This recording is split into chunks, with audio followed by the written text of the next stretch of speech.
नमस्कार, आप देख रहे हैं लोकमत राजस्थान और मैं हूं आपके साथ चंद्रशेखर त्रिशूल। आज हम मुलाकात कर रहे हैं उस शख्सियत से। मैं बताना चाहूँगा उनके बारे में कि पूरे देश के यात्री दर्शनार्थी जब चार धाम की यात्रा के लिए उत्तराखंड पहुँचते हैं तो उनकी उम्मीदें रहती हैं कि वो सजग रहें, और वो सजग रहते हैं। रात दिन कंट्रोल रूम में पहुंचते हैं। राजनीतिक व्यक्ति हैं लेकिन पूरा जनता के सेवक की तरह काम करते हैं। उत्तराखंड के योजना आयोग के उपाध्यक्ष रहे हैं और उसके बाद आपदा प्रबंधन के उपाध्यक्ष हैं। और शख्सियत ऐसी है कि रात को 2 बजे फ़ोन आता है तो कंट्रोल रूम पहुंच जाते हैं उठकर, और देखते हैं कि अगर दुर्घटना हुई है, अगर लैंडस्लाइड हुआ है तो कैसे सड़क को साफ करवाया जाए। बरसात के कारण पहाड़ दरक गए हैं तो कैसे चट्टान की तरह मजबूती से खड़ा होकर ये बताया जाए कि उत्तराखंड हर यात्री के साथ, हर दर्शनार्थी के साथ, हर भक्त के साथ खड़ा है। मैं मुलाकात कर रहा हूं विनय कुमार रोहिल्ला जी से। विनय रोहिल्ला जी, स्वागत है आपका लोकमत राजस्थान। नमस्कार चंद्रशेखर जी, और मैं आपके माध्यम से लोकमत चैनल के साथ जुड़े हुए लगभग करोड़ों दर्शकों पे अभिवादन करता हूं, वंदन करता हूं। और मुझे आपके आज यहाँ पर चैनल में आने में बहुत खुशी हो रही है, और मैं अपनी शुभकामनाएं देता हूं कि आपका चैनल भली बातें आगे बढ़े। बिल्कुल रोहिल्ला जी, 3 दशक का सफ़र हो गया है मुझे देखते देखते राजनीति में आपको, और आप जुटे हुए हैं पूरे जी जान से। और पिछला कुछ समय 4-5 साल का तो ऐसा रहा है कि लगातार देहरादून से लेकर उत्तराखंड के गांव-गांव तक आपने अपनी उपस्थिति दर्ज करवाई है। अब मैं ये नहीं कह सकता कि अकेले रुड़की से, आप पूरे उत्तराखंड के हर एक गांव से हैं। और आपदा प्रबंधन को लेकर जो सजगता आपने दिखाई है जब से आप उपाध्यक्ष बने हैं, ये काबिले तारीफ़ है। और पूरे देश की निगाहें, जब भी कोई दुर्घटना होती है, उत्तराखंड वो राज्य है जो एक कदम जब आगे बढ़ता है तो प्रकृति के कहर से 4 कदम उसे पीछे भी हटना पड़ता है। तब आप सजग खड़े रहते हैं। मन में कैसे लगता है कि राजनीति अलग चीज़ है लेकिन सेवा अलग चीज़ है। आप बिल्कुल जुटे हुए हैं सेवा में, और हर एक चेहरे पर जहां मायूसी है वहां मुस्कुराहट लाने का प्रयास करते हैं। क्या लगता है कि क्या कर रहे हैं हम? विनय कुमार रोहिल्ला अंदर मन से सोचते हैं तो क्या लगता है कि क्या कर रहे हैं? देखिए चंद्रशेखर जी, राजनीति के अंतर्गत अगर उस कार्य प्रणाली में व्यक्ति की सेवा का भाव भी जुड़ जाए तो निश्चित रूप से वो परिणाम और अच्छे कार्य कौशल के साथ कार्य को आगे बढ़ाने में एक ऊर्जा का काम करता है। हमारे देश के प्रधानमंत्री जी निरंतर हम सबको लोगों को आगे बढ़ाने का काम करते हैं। उनकी कार्य प्रणाली और उनकी पथ प्रदर्शन के अंतर्गत हम सबका व्यवहार इस प्रकार का से स्थापित होता है कि हम अपने कार्यों में गुणता लाएं।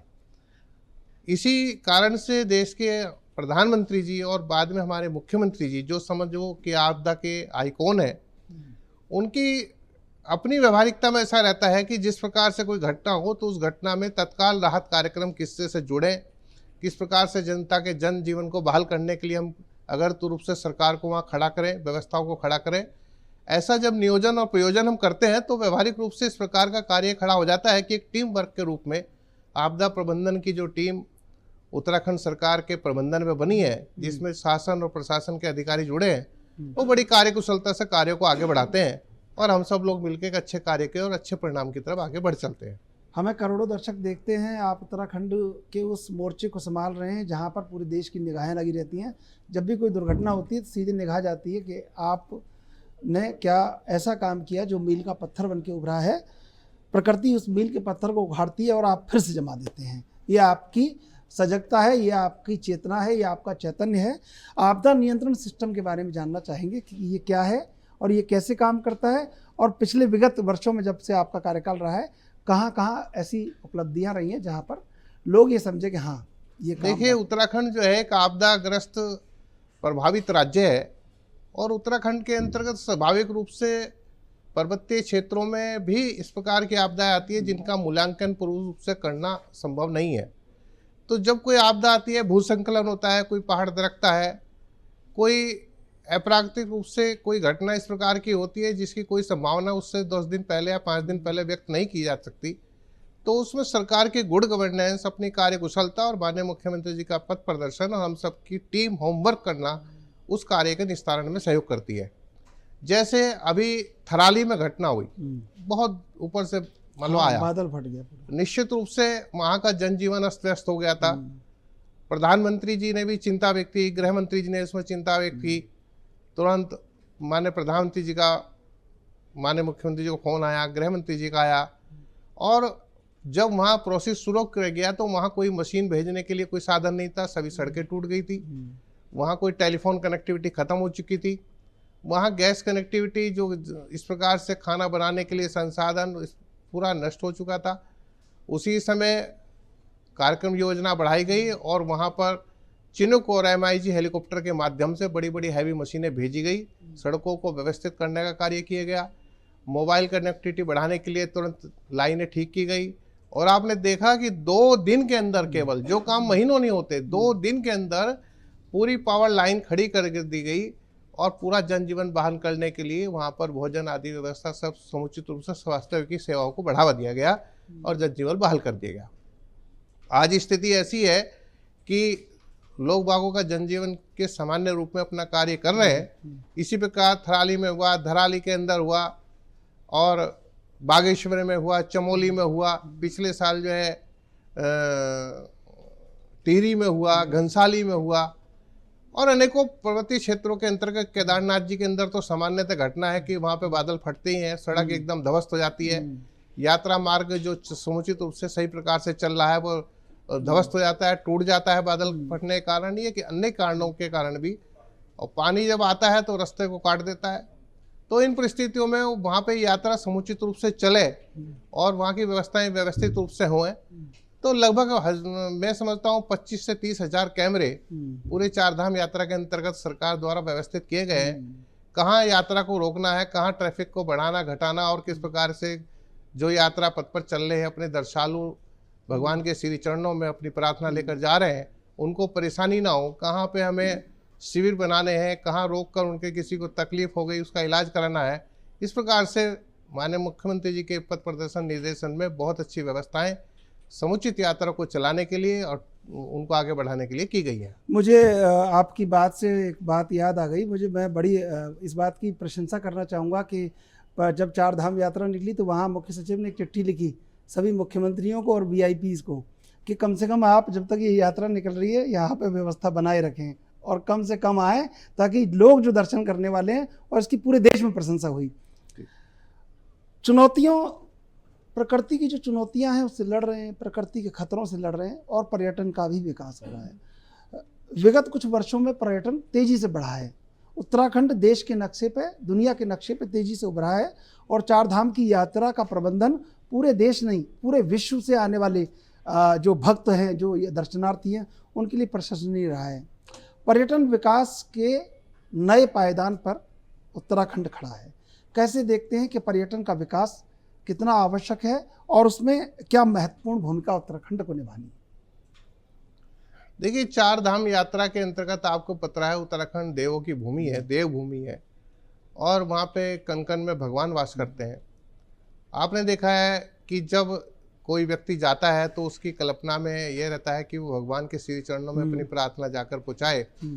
अपनी मंदिर माला विकास योजना के अंतर्गत मंदिरों का विकास, वहाँ तक सड़कें, जनजीवन सुव्यवस्थित रहे, उसकी विकास की योजना को वहाँ तक ले जाना, और फिर जहाँ पर जब यात्री जाते हैं तो उनके लिए समुचित व्यवस्थाएं हो, उनको विकसित करने का कार्य सरकार पूरे संकल्प के साथ कर रही है। इस प्रक्रिया के अंतर्गत मैं समझता हूँ करोड़ों यात्रियों की संख्या पिछले विगत दिनों में बढ़ी है, और टूरिज्म में जो आने वाले लोग हैं बाहर विदेशों के और देश के, बहुत बड़ी संख्या में इस समय उत्तराखंड आ रहे हैं। माननीय प्रधानमंत्री जी ने भी कई बार कहा है कि अगले आने वाली सदी उत्तराखंड की सदी है, और प्रधानमंत्री जी के मार्गदर्शन में और उनके निर्देशन में उत्तराखंड को भी अनेक प्रकार की योजनाओं का लाभ केंद्र सरकार की योजनाओं से बहुत अच्छी प्रकार से मिल रहा है। इस प्रकार से निश्चित रूप से टूरिज्म बढ़ रहा है, टूरिज्म के अनुरूप वहाँ पे रोजगार बढ़ रहा है, और जब रोजगार बढ़ता है तो संसाधन बढ़ते हैं, साधन बढ़ते हैं, वहाँ की सहकारिता बढ़ती है, हर चीज़ की सहकारिता बढ़ती है। तो इस प्रकार से मैं समझता हूँ उत्तराखंड के अंतर्गत उन्नति और प्रगति के चहुमुखी के विकास पे चलने वाला रास्ता गर्त रूप से आगे बढ़ रहा है और बहुत तेजी से उत्तराखंड विकास की ओर बढ़ रहा है। उत्तराखंड युवा मुख्यमंत्री को अपने कलेजे में समाये है और ऊर्जावान मुख्यमंत्री है, और उत्तराखंड में यूनिफॉर्म सिविल कोड जब से लागू हुआ है, देश का पहला राज्य बन गया आज़ादी के बाद जिसने यूसीसी लागू हुआ है, यूसीसी लागू किया है। पूरे देश में यूसीसी पर चर्चाएं चलती हैं और लगातार जब भी यूसीसी पर चर्चा होती है तो उत्तराखंड का नाम सर्वोपरि आता है। यूसीसी के बारे में क्या इच्छा शक्ति थी सरकार की, क्योंकि सबसे पहला राज्य बना, आप ड्राफ्ट लेके गए, दिल्ली ड्राफ्ट लेके गए, दिल्ली से पूरा निर्धारण हुआ और तुरंत आपने यूसीसी को लागू किया। इच्छा शक्ति के बिना संभव नहीं था, क्योंकि 50 चुनौतियां ऐसी हैं जिनसे वहाँ पर आपको लड़ना पड़ रहा है। तो ऐसे में यूसीसी लागू करना, क्या इच्छा शक्ति थी? मुख्यमंत्री जी के लगातार आप संपर्क में रहे, क्या आपको लगता है कि क्या इच्छा शक्ति थी और क्या महत्वपूर्ण पल थे वो?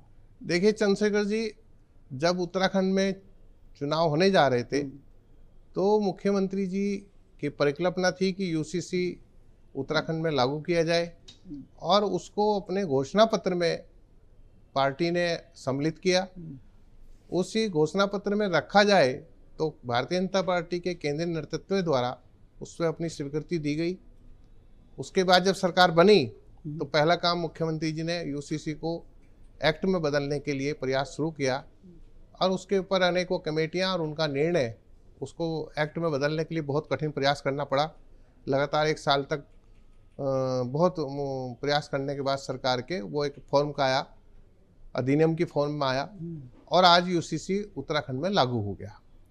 उत्तराखंड में लागू होने के बाद आज मैं समझता हूँ यूसीसी के कारण उत्तराखंड के अंतर्गत महिलाओं में समानता का अधिकार मिला, धर्मांतरण में समांतरण का अधिकार मिला, अपनी बहनों को समान अधिकार मिलने से उनकी स्वतंत्रता बढ़ी और कानून की जो अम्बेडकर जी की पुष्टि, डॉक्टर अम्बेडकर जी की पुष्टि, बाबा साहब अम्बेडकर जी की जो पुष्टि है कि समान नागरिकों को समान कानून या अधिकार मिले, उसकी पुष्टि भी समान नागरिक संहिता कानून के माध्यम से उत्तराखंड देने वाला प्रथम राज्य हुआ।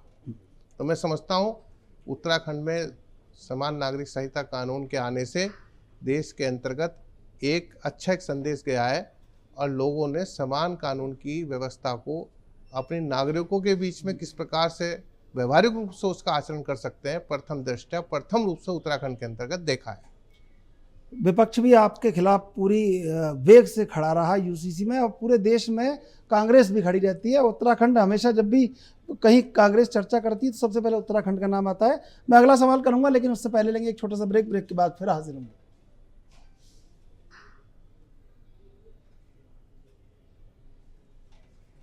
ठीक चल रहा है? हाँ सही है, चल रहा है, बढ़िया। अब ये थोड़ा आप जल्दी करना पड़ेगा आपको ताकि मैं सब पे बोल दूँ। हाँ बोलो सर, आराम से बोलो। आप तो 30 दिक्कत मिनट कर लेंगे, 35 मिनट कर लेंगे सर। अच्छा ठीक है। आप तो सर अपनी बात पूरी रखो। पता है क्यों?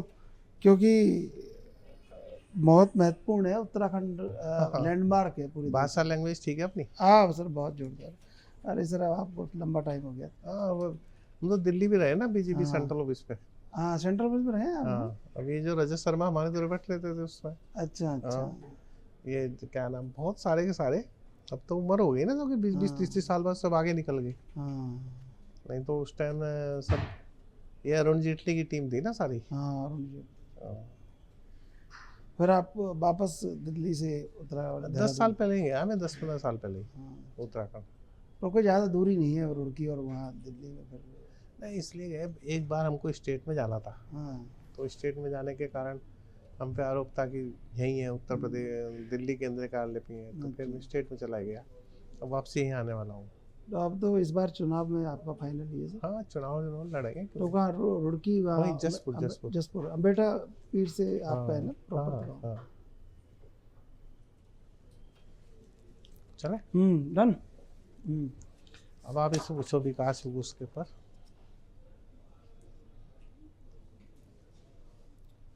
नमस्कार, स्वागत है आपका लोकमत राजस्थान में। हम बात कर रहे हैं उत्तराखंड के आपदा प्रबंधन के उपाध्यक्ष विनय रोहिल्ला जी से। सर एक उत्तराखंड में एक शब्द है वो गूंजता रहा, आपने जब उत्तराखंड से अवैध निर्माण हटाए तो वहाँ लैंड जिहाद एक शब्द है जो गूंजता रहा, लेकिन आप डटे रहे और पूरी तरीके से हावी रहे और आपने तमाम उन जो भूमाफिया थे उनको धूल चटा दी और उत्तराखंड ने बड़ी एक इसमें कामयाबी हासिल की कि जो अवैध निर्माण थे वो बड़ा मुश्किल था और बड़े लोगों के निर्माण थे। दक्षिण अफ्रीका में वो राष्ट्रपति को भी खरीद लेते थे, मैं नाम तो नहीं लूँगा, लेकिन वो दक्षिण अफ्रीका के देश में किसी राष्ट्रपति को खरीद लेते थे, वो इतने पावरफुल लोग थे। लेकिन वहाँ से आपने उखाड़ फेंका उन निर्माण करने वालों को और अवैध निर्माण वालों को। तो क्या लगा उस समय कि हम ये जो काम करने जा रहे हैं इतना बड़ा, तो कहीं कुछ दबाव आएगा या क्या आएगा? तो कैसा लगा उस समय ये सब कर रहे थे? मुख्यमंत्री भी लगे थे, आप लोग भी लगे थे। देखिए, माननीय मुख्यमंत्री जी का हमेशा प्रयास रहता है कि उत्तराखंड में जो एक्टिव लैंड है वो कम है और वन आच्छादित एरिया ज़्यादा है। तो हमारी जो एक्टिव लैंड है उसके लैंड के ऊपर डेवलपमेंट करने के काम हो, राज्य के हित के काम हो, राज्य की परिकल्पना अनुसार उसकी आय और उसकी रेवेन्यू कलेक्शन व्यवस्था को बढ़ाने वाले काम हो, उस कामों को करने में बाधा आ रही थी। और उन बाधाओं को हटाने के लिए जब सरकार ने प्रयास किया तो मुख्यमंत्री जी के नेतृत्व में ये अवैध निर्माण कार्य को हटाने का कार्य बहुत तेजी से करा गया। आपने देखा होगा अवैध निर्माण कार्य हटाने में जब प्रक्रिया शुरू हुई तो वन क्षेत्र के अंतर्गत बहुत सारे अवैध मजारों का निर्माण किया गया था। धार्मिक संतरता सबका विषय रहता है, लेकिन धर्म के अंतर्गत यदि किसी प्रकार का कोई अवैध निर्माण कोई करेगा तो कानूनी प्रक्रिया उसमें अपना समान रूप से व्यवहार अपनी स्थापना कर लेती है। तो जब वन आच्छादित क्षेत्रों के अंतर्गत वो निर्माण हटाए गए तो उसमें आपने देखा होगा हजारों मतलब सैकड़ों एक हेक्टेयर भूमि जो इस प्रकार के कार्यों में दबी हुई थी वो बाहर निकली। इसी प्रकार से आपने देखा है कि चूंकि राज्य के अंदर जमीन कम है, एक्टिव लैंड कम है और कार्यदायी जमीनों को उसकी योजना के अनुरूप बनाने के लिए कुछ भूमाफिया कब्जा कर रहे थे, तो उन भूमाफियाओं के खिलाफ कार्रवाई की गई। इसी प्रकार से राज्य के अंतर्गत अनेकों भूमाफियाओं से जमीन को अमुक्त करने के लिए जो कार्रवाई की जाती है तो एक प्रभावी कार्रवाई रही और उस जमीन के अंतर्गत जो अवैध कब्जा हो रहा है उसको रोकने का पूरा प्रयास मुख्यमंत्री जी ने किया। अच्छा, आप उत्तराखंड को जो नुकसान पहुंचा रहे थे उनको लगातार आप भी नुकसान पहुंचाते रहे, फिर बीच में दंगा विरोधी कानून भी ले आए, तो कहीं ना कहीं लोग डर गए कि भाई उत्तराखंड में तो शांति से रहना पड़ेगा। हाँ, अब मैं वही बताना चाह रहा हूँ कि इसी प्रक्रिया के अंतर्गत अब आप अपने राज्य के अंदर भू अध्यादेश लागू किया गया है, जिसके अंतर्गत जमीनों के जो अवैध रूप से कब्जे हो रहे हैं, अवैध रूप से लोग जो है कब्जा करके उस पर स्थापित हो जाते हैं, उनको रोकने का पूरा कार्य किया गया। और मैं समझता हूँ भू अध्यादेश लाने की मांग बहुत दिनों से उत्तराखंड में हो रही थी। अपनी सरकार के नेतृत्व में कार्य हुआ और राज्य को बचाने का कार्य प्रारंभ हो चुका है। इसी के अंतर्गत आपने देखा होगा कि लोग जो ये आंदोलन कर लेते हैं और आंदोलन के माध्यम से राज्य को हानि पहुंचाने का कार्य करते हैं। अभी आपने हल्द्वानी में बहुत बड़ा दंगा आंदोलन हुआ, दंगे के अंतर्गत जो है बहुत सारी गाड़ियां फूंक दी गई, सामान नुकसान हो गया। तो सरकार के द्वारा ये सुनिश्चित किया गया कि जो दंगा करेगा उसको दंगा विरोधी अध्यादेश लाकर ये सुनिश्चित किया गया कि जो दंगा करेगा उस दंगे की जो भरपाई है, नुकसान जो हुआ उसकी संपत्ति से किया जाएगा। अब दंगा करने वाले व्यक्ति यदि पहचान होती है उनकी, ये सुनिश्चित कर लेता है कि उस व्यक्ति ने दंगा किया है तो उसकी संपत्ति से ही उस दंगे के अंदर जो नुकसान हुआ है उसकी भरपाई की जाएगी। तो मैं समझता हूँ ऐसा प्रयास राज्य के अंतर्गत करने वाले पहला राज्य जो है उत्तराखंड है कि दंगा विरोधियों के विरुद्ध प्रभावी कार्रवाई हो और वो दंगा ना करें, क्योंकि राज्य की संपत्ति, देश की संपत्ति को अपनी संपत्ति समझना चाहिए। और ये कौन सा तरीका है कि उठा के दंगा करो और राज्य की संपत्ति को नुकसान पहुंचा दो।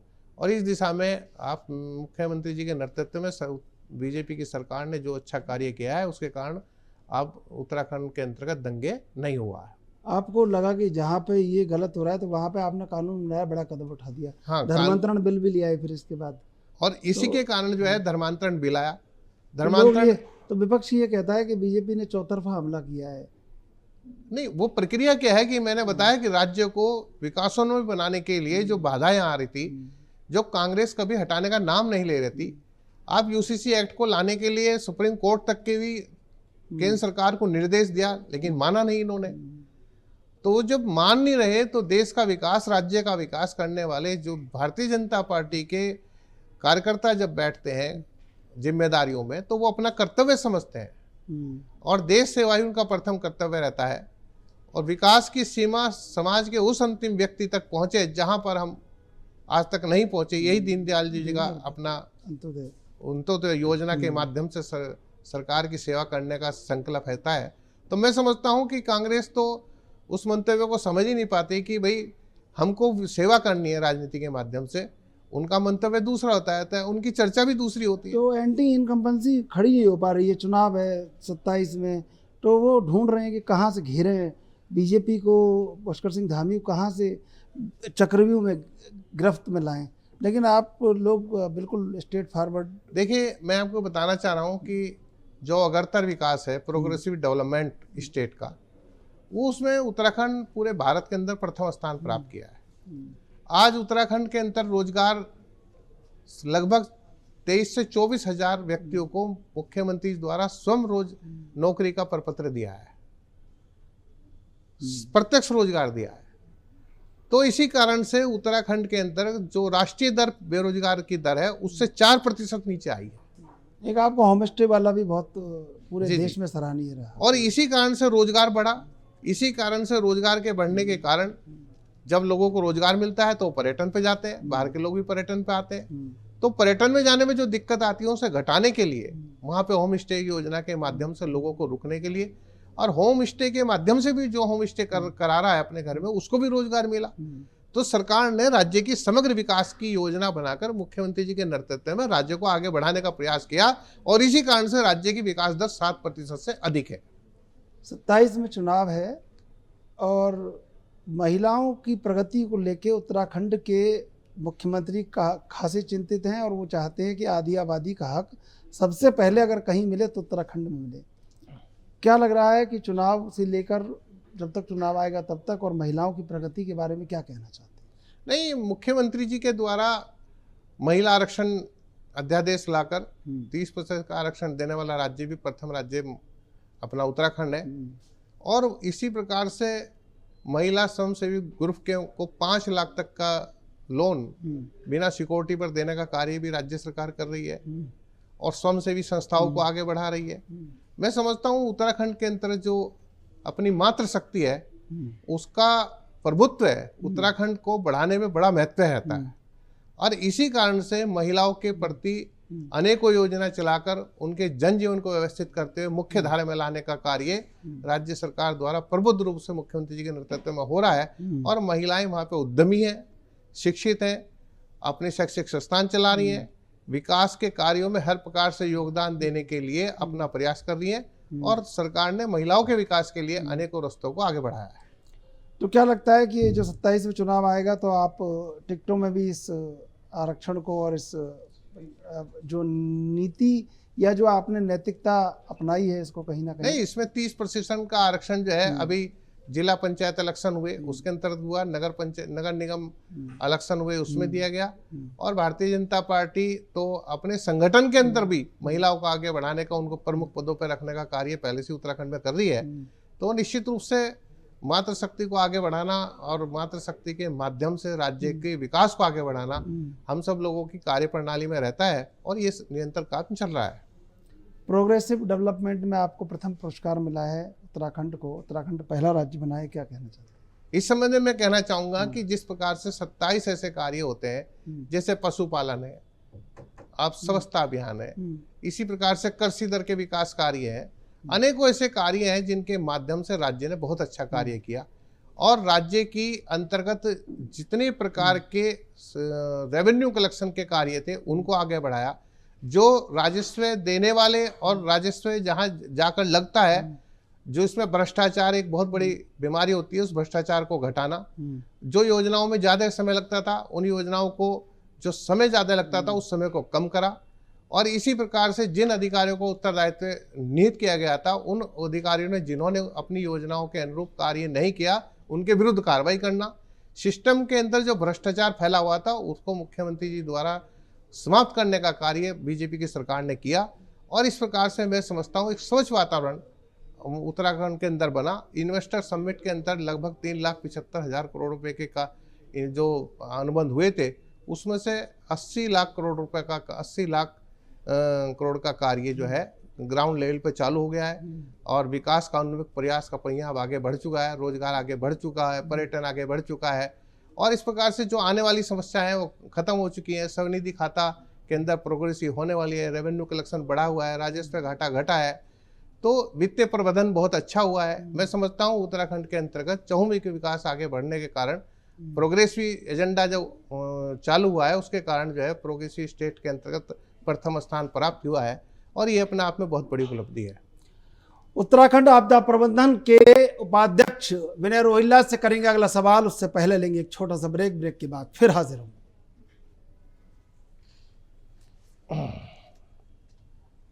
ठीक है, पानी पिलाओ। ये सब विषय आगे। हाँ, और सारे पूरा हो गया। इसमें बोल देता हूँ। आप मैं आपसे सवाल मेरा ये है कि क्या मन से क्या कहना चाहते हैं उत्तराखंड? आप थोड़ा सा बोल देंगे कि केंद्र सरकार के बारे में। हाँ, प्रधानमंत्री जी का नेतृत्व में मैं फ्लैगशिप योजनाओं को लागू किया उत्तराखंड में ग्राउंड लेवल पे, और केंद्रीय योजनाओं को लागू किया। हाँ, उसमें ये है कि भाई केंद्र सरकार के कार्यों का प्रधानमंत्री बार बार उत्तराखंड आते हैं। हाँ, ये देख लें, तो आपके ऊपर छत्र छाया भी पूरी तरह से है। 2-3 सवाल करके फिर। हाँ, बराबर, ठीक चला यार। वो पानी की बोतल देना, पानी पिला देना यार, बॉस को पिलवा दो पानी।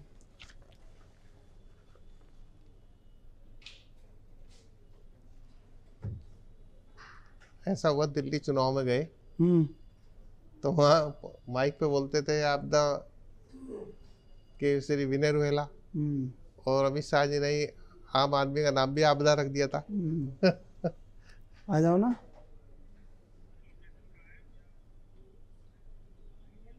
आ रहा हूँ, भेज रहा हूँ। अच्छा, तो आप तो दिल्ली में खूब काम। शुभेंदु शेखर अवस्थी जी वो मेरे साथ पढ़ते रहते थे बराबर। मतलब लगातार 8 साल से पहले मैं न्यूज़ इंडिया में था। अच्छा। न्यूज़ इंडिया में अवनीश जैन है, आपके सहारनपुर के ही हैं जी, वो साथ ही थे न्यूज़ इंडिया में। फिर उसके बाद मैं ANB में था चंडीगढ़। तो चंडीगढ़ मतलब ANB हमारा मतलब रोजाना डिबेट देते थे हम उत्तराखंड को। दिन में 12 से 1 उत्तराखंड ही रहता था। अच्छा, क्योंकि वहाँ से हमारा बढ़िया अच्छा माहौल सही था। नहीं, मैंने कहा ये भी चलाए। हाँ, ये वाला भी लोकमत तो। हाँ, और लोकमत तो वो हम कर रहे हैं। भारत।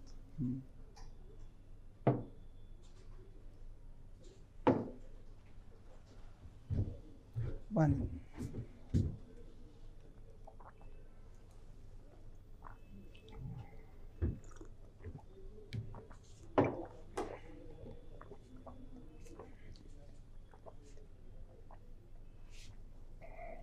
इसका कलर बदला जा सकता है मुख्यमंत्री जी की शॉल का? शॉल जो है डाल रखी है इन्होंने, देख लेंगे।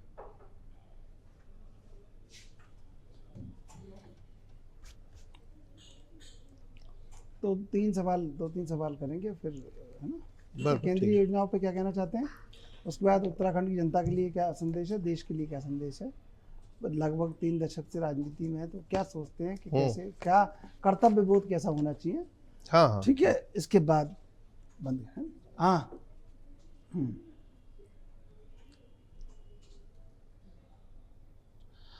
नमस्कार, स्वागत है आपका। हम बात कर रहे हैं उत्तराखंड आपदा प्रबंधन के उपाध्यक्ष विनय रोहिल्ला से, और हमारा सवाल कि सर जो बार बार प्रधानमंत्री उत्तराखंड पहुंचते हैं, आपके ऊपर छत्र छाया है दिल्ली की, तो केंद्रीय योजनाओं को लेकर क्या कहना चाहते हैं। बिल्कुल ग्राउंड लेवल पर कई योजनाएं लागू की, बहुत सारे ऐतिहासिक निर्णय हैं, तो क्या लगता है कि लोगों को जो फायदा पहुंच रहा है, अंत्योदय की बात जब करते हैं आप, और कांग्रेस इसी मुद्दे पर आपके सामने पिछड़ जाती है कि आपने कर इतना डाला है कि वो कहते कहाँ पकड़े, कहाँ घेरें, कहाँ चुनौती दें, हर जगह आप मौजूद हैं। तो क्या लगता है कि ये जो कर्तव्य बोध है ये होना चाहिए हर एक राजनीतिक व्यक्ति में। बतौर व्यक्तिगत आप क्या सोचते हैं अंतर्मन से, और राजनीतिक क्या सोचते हैं कि ये होना चाहिए। देखिए, मैं ये कहना चाह रहा हूँ कि हमारे जो वर्तमान में देश के नायक और हमारे तो प्रधानमंत्री जी शुरू से ही हम सबको मार्गदर्शन दे रहे हैं, संगठन में थे तब से भी और अब सरकार में आए तो सरकार में भी। मैं समझता हूँ पूरे देश के अंदर देश का कलेवर फलेवर बदलने का जो काम पिछले जब प्रधानमंत्री जी सरकार में आए तब से हुआ है। पहले तो लोगों को रेल मंत्रालय में तो तनख्वाह देने के पैसे नहीं थे। सेनाओं के अंदर जो हथियार खरीदने के लिए फाइलें आ रही थी जा रही थी, लेकिन उनकी स्वीकृतियां नहीं होती थी। लोगों को नई योजनाओं से जोड़ने के लिए उनके लिए वित्त विभाग उस फाइलों के ऊपर लिख देता कि इस योजना को क्रियान्वित किया जाना संभव नहीं है। लेकिन जब से देश की सरकार प्रधानमंत्री जी के हाथ में आई, आपने देखा होगा आयुष्मान योजना के माध्यम से लोगों का इलाज करने की परिकल्पना संभव नहीं थी अगर कांग्रेस के काल में सोची जाए। लेकिन आज 50 करोड़ लोगों को आयुष्मान योजना के माध्यम से लोग जो के उनका इलाज देना, गरीबों तक इलाज पहुंचाना बहुत बड़ी बात है। अच्छा, मैं रोकता नहीं बीच में, लेकिन आपने बात की इसलिए कह रहा हूँ कि आपने मरीजों का भी इलाज कर दिया, कांग्रेस का भी इलाज कर दिया। जी जी बिल्कुल, कांग्रेस का इलाज तो सबसे ही हो जाना है। कांग्रेस कभी गरीब का इलाज करना नहीं चाहती, अपना इलाज अच्छा चाहती है। आज किसी गरीब की योजना की पिछले जब तक कांग्रेस सत्ता में कहीं भी किसी राज्य में रही, कोई किसी गरीब की योजना के लिए कहीं बजट में कोई पैसा उल्लेखित किया कभी? तो वो जो गरीब व्यक्ति है, जो इस देश का संभ्रांत नागरिक है, जिसने देश को अपनी मेहनत और पसीने से आगे बढ़ाने का कार्य किया है, उसकी जब उसकी परिकल्पना उस बजट में नहीं होती तो उसके व्यक्ति के मन में कांग्रेस समाप्त हो गई। आपने देखा होगा कि जो उज्ज्वला गैस योजना थी, उसके माध्यम से 11 करोड़ गैस कनेक्शन दिए गए और उन गैस कनेक्शन का इतना प्रभाव हुआ कि यदि एक माता हमारी खाना बनाती है तो वो कई सिगरेट के बराबर धुआं अपने फेफड़े के अंदर ले लेती है और वो फिर उस कई बीमारियों से पीड़ित हो जाती है। लेकिन आज आपने देखा होगा प्रधानमंत्री जी के नेतृत्व में देश ने कितना अच्छा वित्तीय प्रबंधन किया है कि गैस उज्ज्वला गैस योजना के माध्यम से लोगों तक गैस कनेक्शन पहुंचाया। अच्छा, आप तो राष्ट्रीय संगठन में भी रहे हैं, दिल्ली भी रहे हैं और दिल्ली में राष्ट्रीय कार्यालय को नज़दीक से देखा है। जाने क्यों बीजेपी चाहती है और प्रधानमंत्री मोदी भी चाहते हैं कि उत्तराखंड माइलस्टोन स्टेट बने, उदाहरण साबित करने में। जब भी उदाहरणों की बात आए कि किसी ने सबसे पहले और सबसे आगे रह के काम किया तो वो उत्तराखंड है, ऐसा कुछ और आपने किया भी? मैं इसलिए कह रहा हूँ चंद्रशेखर जी कि उत्तराखंड के अंतर्गत केंद्रीय योजनाओं का बहुत सीधा प्रभाव पड़ता है। आप देखिए उत्तराखंड में जो केंद्रीय योजना है उनको राज्य सरकार ने अपना शेयर देके उसको क्रियान्वित कराने में पूरी क्षमता दिखाई। अब आपने देखिए प्रधानमंत्री आवास योजना के माध्यम से देश में करोड़ों आवास बने, तो उत्तराखंड में भी कम से कम 27,000 से ज्यादा आवास बने। उसका निश्चित रूप से गरीब जनता को विकास करने में आगे बढ़ रहा है। इस तरह से आपने देखा होगा कि जनधन योजना के माध्यम से पूरे देश में 55 करोड़ से कनेक्शन बने, उत्तराखंड के अंदर ही बहुत खाते खुले। पूरे देश और प्रदेश के अंदर एकदम क्लेवर फ्लेवर बदल गया, लोग विकास की ओर आगे उठने लगे, लोगों के अंदर मन की इच्छा पैदा हो गई कि हमको आगे बढ़ना है। इसी का परिणाम है कि पूरा देश के अंदर एकदम 7% की ग्रोथ आई। पूरा विश्व जो है डूबा जा रहा है और आज भारत जो है उठा जा रहा है। अनेकों ऐसे कारण है, जैसे अपनी रेल कनेक्टिविटी है, गैस कनेक्टिविटी है, आपने नदियों की कनेक्टिविटी है, सैटेलाइट कनेक्टिविटी है, सोलर कनेक्टिविटी है। इस कनेक्टिविटी के माध्यम से इन चीजों की बाधाओं को दूर करके प्रधानमंत्री जी जिस तरह देश को आगे बढ़ाने का काम किया वो अपने में अभूतपूर्व हुआ है। आज स्टेबिलिटी देखें तो पूरे देश के अंदर सेना की स्टेबिलिटी है, अपनी विदेश नीति में स्टेबिलिटी है, अपनी अन्य धन योजना के अंतर्गत स्टेबिलिटी है। अब कहीं ऐसा व्यवहार नहीं है कि हम कुछ कर नहीं रहे, क्या होगा, किस प्रकार से होगा, स्पष्ट नीति है, उसका परिणाम सामने आता है। आप कॉमर्स मिनिस्ट्री में देखिए, आपने देखा होगा कि जैसे ट्रम्प की योजना चालू हुई तो कॉमर्स मिनिस्ट्री में होमवर्क शुरू हो गया। उसका परिणाम है कि हमें आगे क्या करना, स्टेप बाय स्टेप हमारे सभी ऑपरेशन फिक्स हैं, बातें तय हैं। तो मैं समझता हूँ देश एक बंधी हुई दिशा की ओर राजनीतिक गंभीरता को आपने बनाए रखा है सत्ता की। क्या लगा राजस्थान में आके आपको, कैसा महसूस हुआ? क्योंकि राजस्थान की यात्रा पे हैं आप, कैसा महसूस हुआ 2 दिन में? राजस्थान की मैं आया हूँ, मैंने देखा हो कि इस टाइम जो है चौड़ी चौड़ी सड़कें बन गई हैं। पहले भी जब मैं कांग्रेस के कार्यकाल में आया तो सड़कें टूटी पड़ी थी, बुरा हाल था। आज जो है बिजली की समस्या कंट्रोल हो चुकी है। बिजली की समस्या, लोगों के अंदर जो है जो कृषि क्षेत्र है उसकी कृषि क्षेत्र का क्षेत्रफल बढ़ा है। आज जो बिजली का प्रोडक्शन है वो बढ़ा है। आज जो इन्वेस्टर है वो राजस्थान के अंदर आ रहा है। पर आज की स्थिति में राजस्थान के अंदर जो सरकार की गुड गवर्नेंस है वो बढ़ी है, निर्णय करने की क्षमता बढ़ी है। मैं समझता हूँ ये मुख्यमंत्री जी के नेतृत्व में, प्रधानमंत्री जी के मार्गदर्शन में जिस प्रकार से राजस्थान की सरकार ने निरंतर उत्तरोत्तर विकास किया है, वो अपने आप में अग्रणीय है। एक छोटे से गांव से निकल के राष्ट्रीय कार्यालय तक पहुंचना विनय कुमार रोहिल्ला जी का, और उसके बाद लगातार सफ़र करते हुए देहरादून, दिल्ली, देहरादून, क्या लगता है 3 दशक के सफ़र में कि राजनीतिक कर्तव्य बोध कैसा होना चाहिए व्यक्ति के भीतर?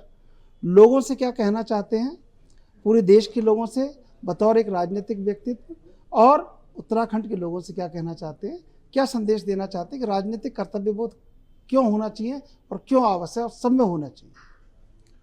देखिए, मैंने प्रधानमंत्री की एक बात मुझे बहुत अच्छी से याद है कि हमको अपने वर्तमान में जीना चाहिए। हमें अपने वर्तमान में क्या काम करना है वही देखना है। हम बहुत कल्पना शक्ति में अगर दौड़ेंगे तो वो होगा नहीं हुआ, निराश का माहौल होगा। पिछली बातें नेगेटिव हो गई तो क्या हो गई, उसको बहुत चर्चा करते रहते हैं लोग बाग। तो मैं अपने वर्तमान को देख कर आगे बढ़ता हूँ, और पिछला भूतकाल क्या रहता है उससे एक शिक्षा लेके वर्तमान की ओर आगे बढ़ने का भविष्य को देखना है। मैं समझता हूँ मेरा वर्तमान इसमें मेरे हाथ में आपदा प्रबंधन की एक जिम्मेदारी कार्यकर्ता के रूप में, भाजपा कार्यकर्ता के रूप में सरकार में दी है। तो मैं अपने वर्तमान को कि मेरा कार्य इस प्रकार से हो कि वो सबसे अच्छा हो। हम सब समर्पण भाव से सेवा करें। राजनीति के माध्यम से भी हम सेवा कर कर अच्छा कार्य अपनी पदस्थापना कर सकते हैं। तो अपनी संतुष्टि के साथ साथ लोगों के भी कार्य के अंतर्गत उनकी रुचि के अनुरूप उनकी समस्याओं को निस्तारण करने में हम अपना कितना योगदान दे सकते हैं, ऐसा व्यवहार स्थापित करेंगे तो निश्चित रूप से हम अपने साथ के लोगों को भी और आने वाले पीढ़ियों के लिए भी एक ऐसा व्यवहार स्थापित कर सकते हैं कि अच्छा कार्य कर रहे हैं। देना हुआ है जब कोई प्यारा उदाहरण मैंने दिया है, सिर्फ तुम्हारा उदाहरण। उपमाएं और भी हैं मगर व्यर्थ हैं सभी, तुमको ही दे रहा हूं तुम्हारा उदाहरण। हमारे साथ मौजूद थे उपाध्यक्ष आपदा प्रबंधन उत्तराखंड के विनय रोहिल्ला जी, और तमाम चीज़ों पर उत्तराखंड के रुख को स्पष्ट किया। अभी के लिए बस इतना ही। देश विदेश की ताज़ा तरीन खबरों के लिए देखते रहिए लोकमत राजस्थान।